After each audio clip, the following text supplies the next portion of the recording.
ሰላም ውድ የዩቲዩብ ቤተሰቦቼ፣ በዛሬውና በመጀመሪያው ቪዲዮዬ ስለ ላሊበላ ቤተክርስቲያኖች የታሪክ ማብራሪያ አቀርብላችኋለሁ።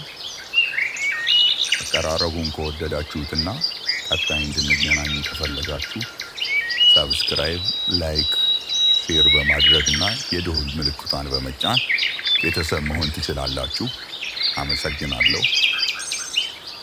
በኢትዮጵያ ደቡብ ምዕራብ በምትገኝ ተራራማ አካባቢ ላይ ተመሳሳይ ዓለም ያልታየችው የእምነት ተስፋና የመንፈሳዊ ህልም አካል የሆነች አንድ ከተማ አለች።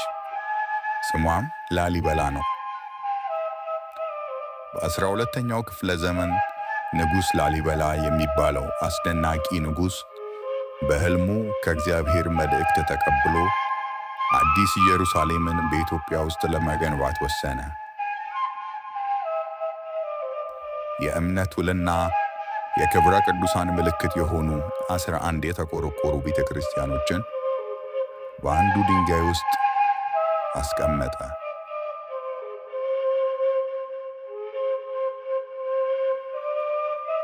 በጣም አስደናቂ ቴክኒክ የተሰሩ እነዚህ ቤተክርስቲያኖች መሰረታቸውን ባልሆነ መንገድ ሳይመስሉ በድንጋይ ውስጥ ወደ ታች ተቆፈሩ። ከቤተ መድኃኔዓለም እስከ ቤተ ጊዮርጊስ፣ ከቤተ አርባዕት ነቢያት እስከ ቤተ አምላክ ድረስ አንዱን ማየት የመንፈስ መንገድን መጓዝ ነው። ይህ ቤተ ክርስቲያን ያልታወቀ ጥንታዊ ስነ ሕንፃ እውቀትንና የመንፈስ ቅድመ እውቀትን አሳይቶናል። በተለይም በመስቀል ቅርጽ የተቆረቆረው የቤተ ጊዮርጊስ አንዳንድ የዓለም የአርኪቴክቸር ድንቅ ምሳሌ ነው።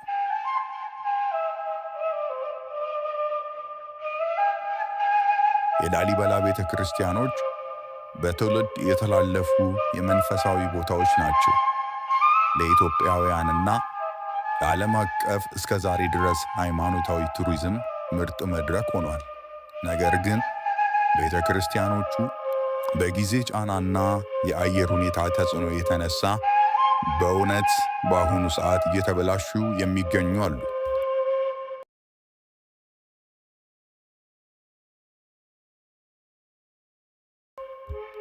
ዩኔስኮ እንደ ዓለም አቀፍ ቅዱስ ቅርስ ባለመዋቀስ ሲታወቁም እነዚህ መቅደሳት እንደሚኖሩ ብዙ እንክብካቤ እያደረገላቸው ይገኛል።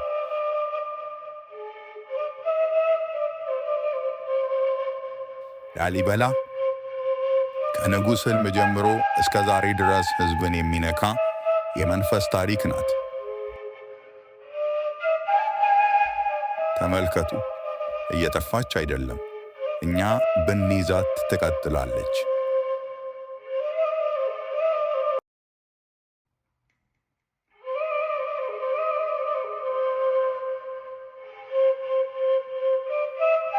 ውድ ቤተሰቦቼ፣ እንደዚህ ያሉ ታሪኮችንና መረጃዎችን ለማግኘት ቻናላችንን በማቅረብ እንዲሁም ሰብስክራይብ በማድረግ ላይክ እያደረጋችሁ ለጓደኞቻችሁ ሼር እያደረጋችሁ እንድትቆዩንና ከዚህም በሚቀጥለው ቪዲዮ እንዲደርሳችሁ የምትፈልጉ ከሆነ የደውል ምልክቷን በመጫን ቤተሰብ እንድትሆኑ በአክብሮት እንጠይቃለን። እናመሰግናለን። ሰላም ለኢትዮጵያ፣ ሰላም ለሀገራችን።